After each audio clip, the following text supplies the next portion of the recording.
나는 IT나 제조업이 아니니까 정부 창업 패키지 넣어도 떨어질 거야. 나는 개발해 놓은 기술이 없어서 합격할 가망이 없어. 이런 생각하고 계신 분들이 보면 많아도 너무나도 많습니다. 물론 틀린 말은 아니죠.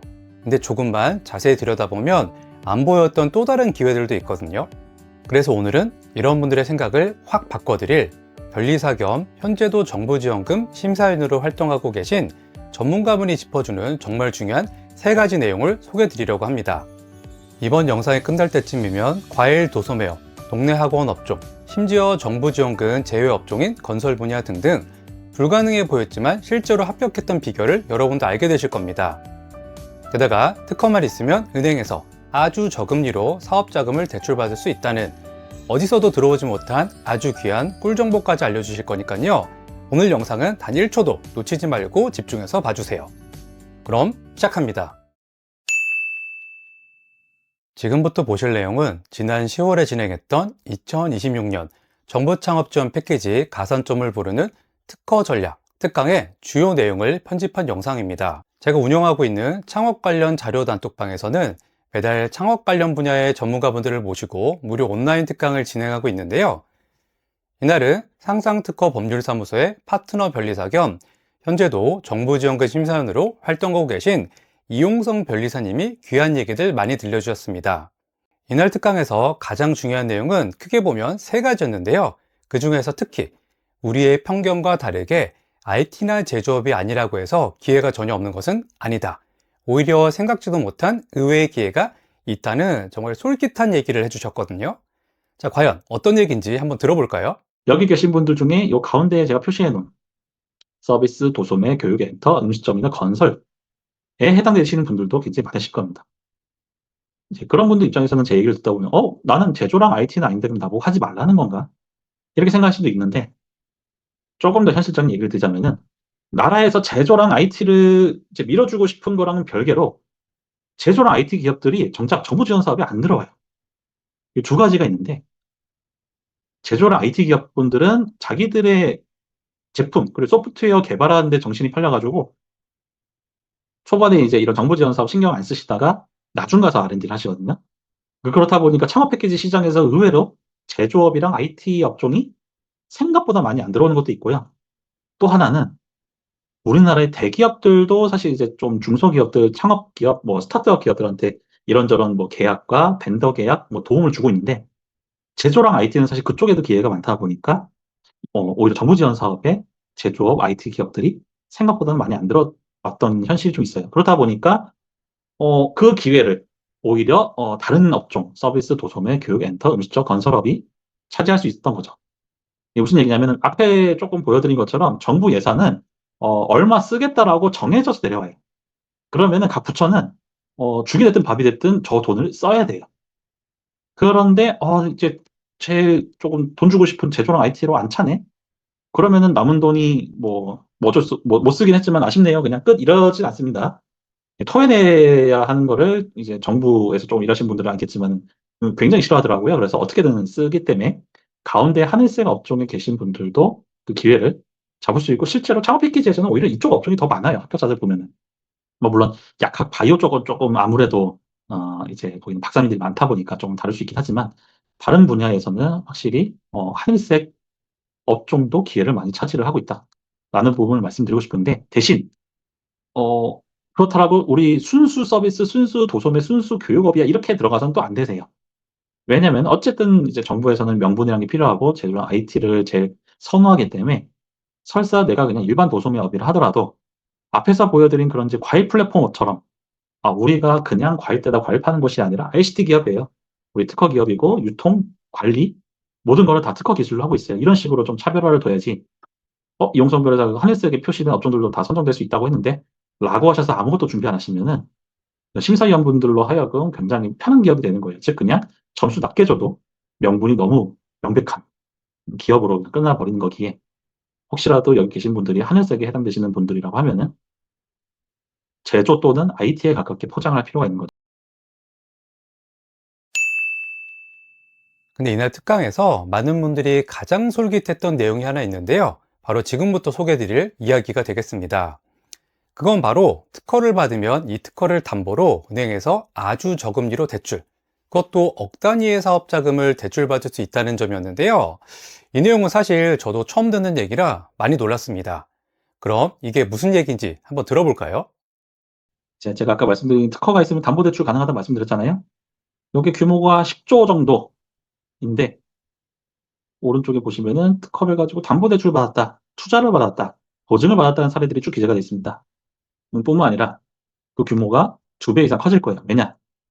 정부에서는 은행이 부동산 담보대출에 목매이지 않고 다른 대출을 좀 해줬으면 좋겠다 보니까 계속 그 규모를 키우고 있는 거고요. 정부 부처가 어떻게 밀어주고 있냐? 사실 특허를 가지고 담보대출을 할 때 여기 예시들을 보면은 뭐 3억을 대출받았다, 뭐 몇 억을 대출받았다 이렇게 나오거든요. 여러분들이 특허를 할 때 보통 한 건당 1,000만 원이 넘지는 않을 거예요. 근데 담보대출이 몇 억이 나오네? 그러면 이게 담보대출 이게 제대로 되는 게 맞나라고 생각할 수 있긴 한데 이게 실제로 어떻게 돌아가고 있냐? 부동산 담보대출은 만약에 담보대출 한 사람이 못 갚으면 부동산을 가져오는데 특허 담보대출은 가져와도 사실 1,000만 원 이상의 가격을 팔기가 어렵거든요. 그러면은 대출 상환이 안 되는데 그걸 뭘로 채우냐? 세금으로 메꾸고 있습니다. 왜냐하면 정부에서 밀어주고 있는 사업이다 보니까 만약에 은행이 특허 담보대출을 했다가 기업이 망해서 특허를 회수했지만 담보대출 금액을 메꾸기엔 너무 부족하다.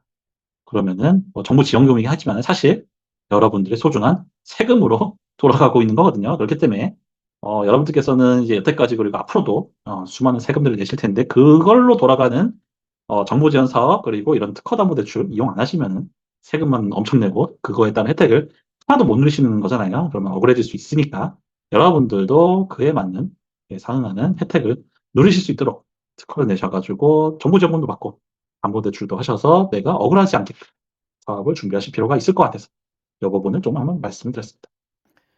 어떠세요? 굉장히 놀라운 정보죠? 그것도 특허의 가치에 비해 훨씬 많은 돈을 저금리로 대출받을 수 있다는 점은 정말 큰 메리트 같습니다. 사실 이미 사업을 시작하신 분들이 정부 지원금에 관심을 갖는 것도 어찌 보면 교육이나 컨설팅을 받는 것보다 지원금 때문인 경우가 많은데요. 이렇게 필요한 자금을 은행에서 좋은 조건으로 수혈할 수 있으면 너무 요긴하겠죠. 그러니까 이런 내용들 잘 기억해 두시고 이 특허라는 걸 잘 활용하셔서 이런 좋은 혜택 꼭 누려보시기 바랍니다. 자, 제 채널은 이렇게 여러분이 창업, 사업하시는데 알아두면 바로 써먹을 수 있는 정보, 노하우, 지식 등을 소개하고 있으니까요. 앞으로 이런 내용들 쭉 받아보고 싶으시다면 지금 제 채널 구독해 두시고 알람 설정도 해주세요. 지금 안 해놓으시면 제 영상이 여러분들께 앞으로 안 뜨게 될지도 모르니까 미루지 말고 지금 꼭 해놓으시죠. 근데 특허가 있으면 유용한 것도 알겠고 내가 만약 IT나 제조업 분야가 아니라면 내 사업을 이런 분야와 연결될 수 있는 연결고리로 특허를 활용하라는 것도 알겠는데 막상 특허가 될 만한 아이디어를 내보려고 해도 잘 생각이 나지 않는 경우가 많죠. 이럴 때는 혼자 낑낑대지 말고 남들의 실제 성공 사례를 보시는 게 도움이 됩니다. 그래서 이용성 변리사님은 실제 지원금에 합격한 다양한 사례를 들려주셨는데요. 그분들은 어떻게 아이디어를 풀어냈는지 한번 들어볼까요?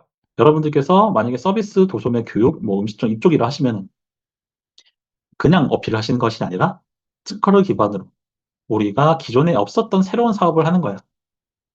교육이 우리가 그냥 단순히 좋은 강사님도 있다는 것이 아니라 특허 기반의 뭐 비대면 교육 플랫폼이 있다든지 아니면 AI 기반의 뭔가 뭐 강사 매칭이나 문제 은행 만들기 뭐 이런 식으로도 하시는 경우도 있거든요.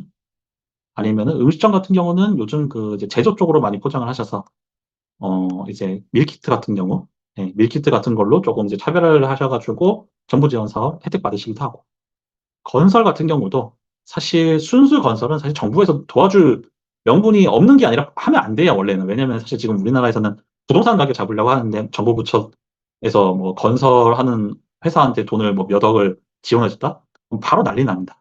바로 난리가 나는데 그러면은 어떤 건설 회사들이 정부의 도움을 받고 있냐?